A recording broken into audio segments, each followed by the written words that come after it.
talk more in a moment. Let's throw it open to the people at home. We've got an interesting call from another Amy on line 1. OK. Amy, good morning. Hello, good morning, Matthew. Morning. Alternative lifestyles, are they just for dropouts, or can we really learn something from them? Not at all for dropouts. Basically, I've been with my partner 7 years, and it's something that we'd spoken about for a long time that we eventually want to do, which a lot of my friends found a bit strange.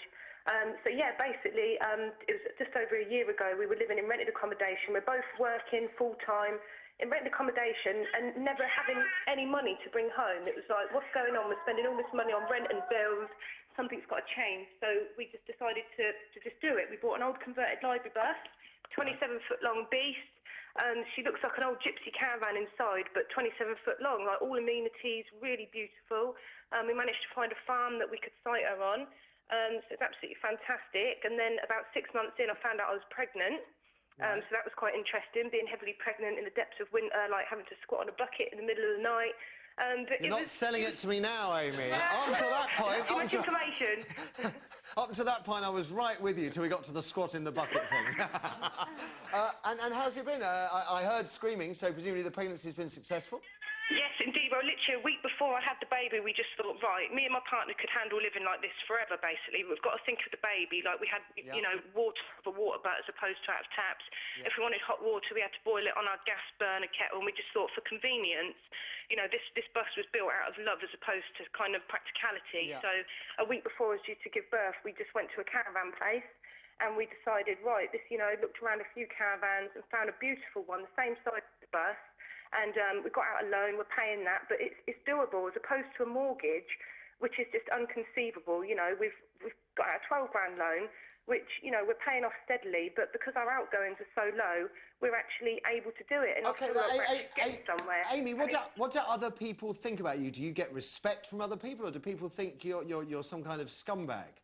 Well, it's quite interesting because our friends have got respect for us, and when they come over to stay, they feel like they've come on holiday because we've got such the most beautiful view that if you couldn't pay, the view is just fantastic over a beautiful field. But it's quite interesting because my partner's just got a job. He'll kill me for saying this, but you don't know who I am, so it's OK. He's just got a job. It's kind of in like a estate agent sort of thing, and you know what they're like, suited and if they knew, it's so funny, they wanted to meet him from work and stuff and said, could we come to your house? And he's like, oh no, I'll meet you. And he couldn't tell people like that because I'm sure they would look down on him. The thing I'm interested in, though, is that this isn't really living an alternative lifestyle because you've got a job, you've got a home. You know, you're actually living in quite a conventional way. Not a conventional home. Well, it's a caravan. It's got walls and a ceiling. It's a home. It's not living in a bed in the woods. Larry, you're right, definitely. When I moved into this from the bus, it is like a small apartment. I've got friends that live in London that are paying about, you know, £800 for about the same amount of floor space, you know. So this is, I do feel like I'm living in luxury now. But what's an alternative about the way you're living? It doesn't seem to me to be alternative at all. Well, it's alternative in the sense that, well, I don't know anybody else that's doing it, and it's a lot more outdoor living. We've got like a lovely awning which overlooks kind of the view of the field, and it's just, you know, the little things. OK, Amy, thank you very much for that. Let's have another.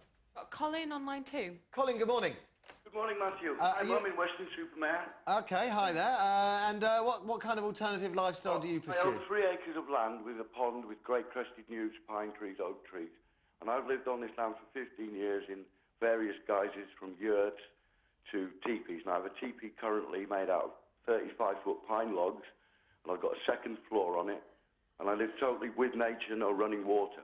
But I'm lucky because I am married and I have an alternative lifestyle where I have a townhouse as well. Oh, you've got it all, mate. Part-time living outdoors, but I do much from February till October.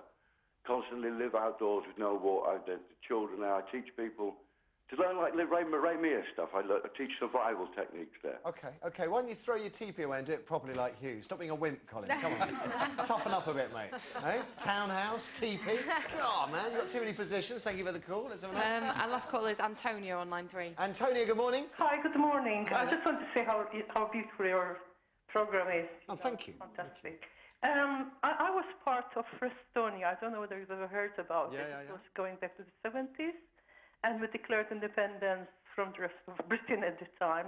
We were 2 streets near Notting Hill Gate. They were terraced houses that they had emptied and put people in high-rise flats. And they got derelict. And sort of gradually, there were about 200 of us. You know, we moved in.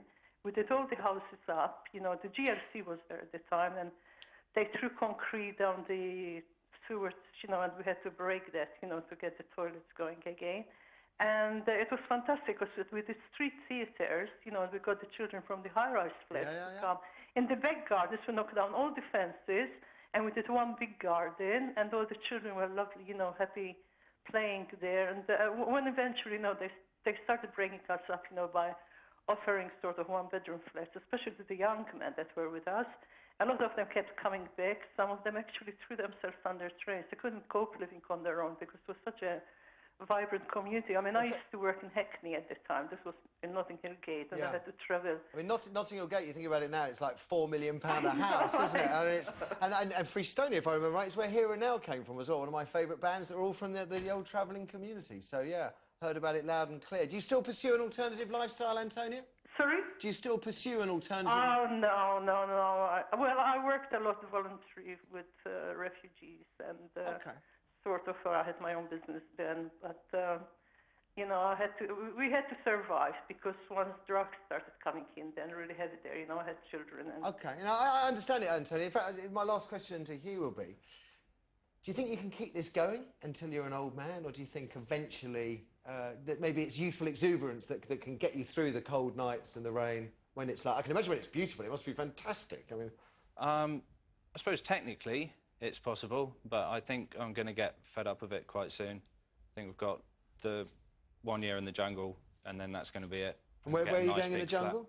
Sorry? Whereabouts in the world are you going for your jungle? The Amazon. The Amazon, so just a small jungle then? Yeah. Nothing too challenging? No. And are you just going to walk into it, into the sunset? The plan is to walk coast to coast from across the line of the equator, through the jungle, over the Andes, and then to the sea the other side, have a swim, come back, get a flat, forget about nature.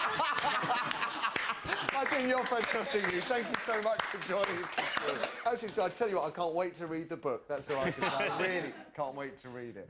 OK, we've got to take a break. Before we do, I've said my thank yous to Hugh. Thank you to everybody who phoned up on that. After the ads...